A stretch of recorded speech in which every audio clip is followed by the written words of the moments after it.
Kungenzeka abalandeli beChiefs bagcine bebona uNjabulo Blom edlala namhlanje njengoba bezobhekana namaZulu FC eMoses Mabhida Stadium. Lo mdlalo weBafana Bafana usanda kubuyela kuChiefs ebolekisiwe esuka eqemini laseMelika. Ukungabi bikho kukaBlom kwakamuva bebhekene neMorumo Gallants kungenxa yesidingo sakhe sefitness.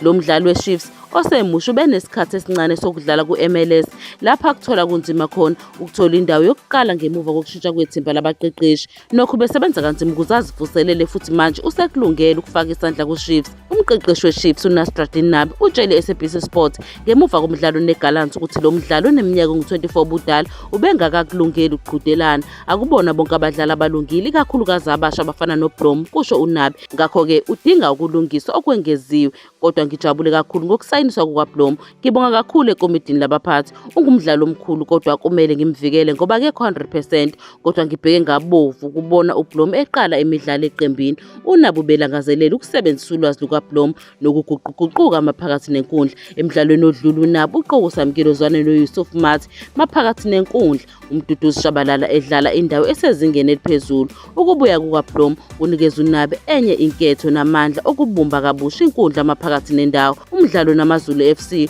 uthembisa ukuthi uzoba mnandi, kanti ukufakwa kukaBlom kwengeze elinye izinga. Abalandeli bakulindele ngabovu ukubonakala kwakhe okokuqala egqoka ijezi elimnyama negolide, futhi banethemba lokuthi anganikeza inhlanzi edingwa yiqembu ukuze lithole ukunqoba okubalulekile.